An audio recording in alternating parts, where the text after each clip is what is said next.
பொய்யிலே பிறந்து பொய்யிலே வளர்ந்த புலவர் பெருமானின் ஒரு பாட்டு உண்டு. அவ்வளவு பேரும் பொய்யை தான் சொல்லிட்டு இருக்காங்க. கொலைகள் நடைபெறுகிறதா இல்லையா? தினம் தினம் ஒன்னா ரெண்டா நாங்குநேரில் கஞ்சா போட்டுட்டு போற வரவங்களெல்லாம் வெட்டுறாங்க. சரி, மறுநாள் பேப்பர் எடுத்து பார்த்தா சிவகங்கையில் கஞ்சா போட்டுட்டு போற வரவங்களாம் வெட்டலாம். இப்ப இதை யாரு செய்யறாங்க? ஆளுங்கட்சி தானே செய்யுது. அது காரணம் என்ன? கஞ்சா தானே. ஒத்துக்கொள்ளுகிறீங்களா? நீங்க கஞ்சா தான்.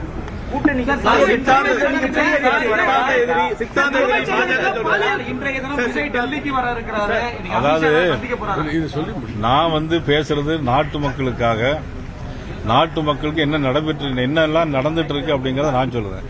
உங்களுக்கெல்லாம் இருக்க ஒரே கவலை கூட்டணி இருக்கா இல்லையா?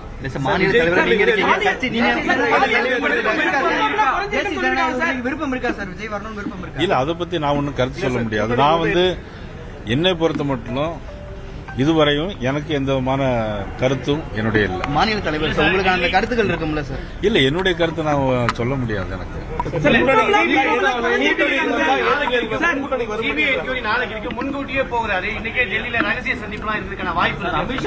அதாவது அவர் டெல்லிக்கு போறது எதுக்காக உங்களுக்கு தெரியும். இது முதல் முறை போல கரூர் நடந்த சம்பவத்துக்காக அவங்க போயிட்டு இருக்கிறாங்க. அதுக்கு அதையும் நீங்க இணைத்து பேசுவது என்பது அது இப்படி எந்த வேலை இருக்கு? கூட்டணி வந்தா ஒத்துக்க மாட்டீங்களா? அதை பத்தி நான் இன்னைக்கு எந்த கருத்து சொல்ல முடியும். திமுக கூட்டணி கட்சிகள் சிலிண்டர் விலை, பெட்ரோல் தட்டுப்பாடு குறித்து போராட்டம் பண்றாங்க சார் நாளைக்கு. அதாவது ஒன்று புரிஞ்சுக்கணும். நான் அன்னைக்கு ஏற்கனவே சொன்னேன். அதாவது இன்னைக்கு கப்பல் வந்திருக்கு. எதனால் வந்திருக்குன்னு தெரியும். ஒரு உண்மை நிலைமையா நாட்டு மக்களுக்கு போயிடும்.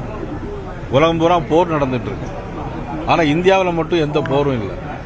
ஆனா அங்க தமிழ்நாடு மட்டும் தான் ஒரே அக்க போறாரு. தமிழ்நாட்டில் மட்டும்தான் ஒரே அக்க போறாரு. இந்தியாவில் எந்த போரும் இல்லை. ஆனா உலகத்தில் போர் நடந்துட்டு இருக்கு.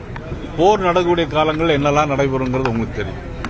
ஆனாலும் பிரதமர் நேற்று பேசியிருக்காங்க. இது குறித்து கூட்டம் போட்டிருக்காங்க.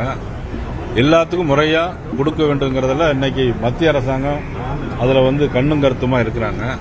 இவ்வளவு பேசுறவங்க சிலிண்டருக்கு 100 ரூபாய் குறைப்புன்னு சொன்னாங்களா? குறைச்சாங்களா? பெட்ரோலுக்கு 10 ரூபாயும் டீசலுக்கு 5 ரூபாயும் குறைப்புன்னு சொன்னாங்களா? இதுவரைக்கும் குறைச்சாங்களா? இல்ல காவிரி குண்டாறு இணைப்புன்னு சொன்னாங்களே, இணைச்சாங்களா? உங்கள் தொகுதியில் முதலமைச்சர் நான் முதல்வன் திட்டம் ஏதாவது நிறைவேற்றினார்களா?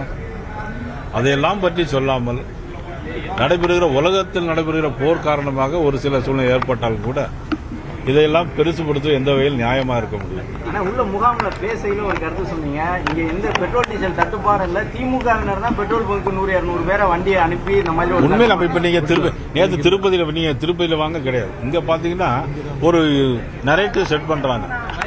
இன்னைக்கு எல்லா பெட்ரோலுமே கூட்டமா இருக்க மாதிரி. இப்ப நீங்க கூட உங்களுக்கு டீசல் பெட்ரோல் கிடைச்சதா இல்லையா?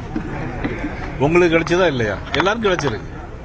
அப்போ ஒரு நரேட்டிவ் செட் பண்றாங்க. அதாவது அவங்க கையில பணம் இருக்கு, அரசாங்கத்துடைய பவர் இருக்கு, என்ன வேணாலும் செய்யலாம்னு நினைக்கிறாங்க.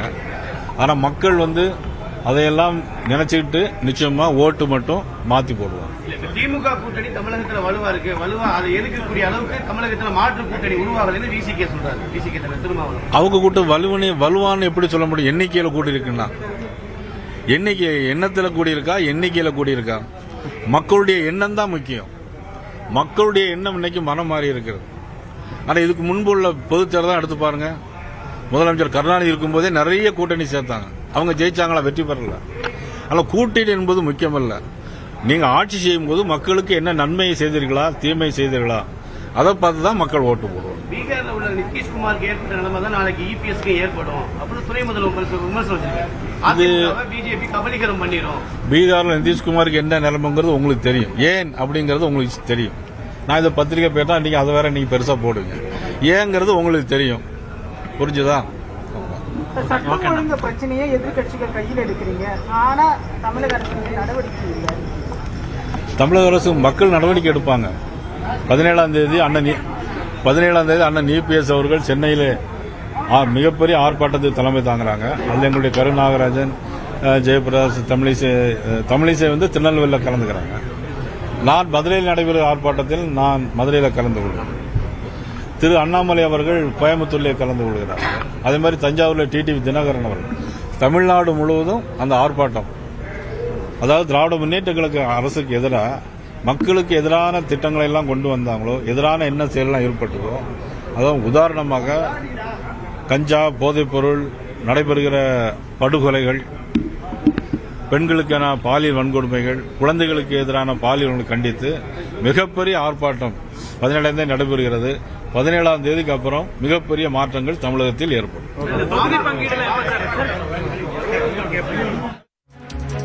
தமிழக பாஜக மாநில தலைவர் நயினா நாகேந்திரன் செய்தியாளர்களை சந்தித்தார். அந்த காட்சிகளை பார்த்தோம்.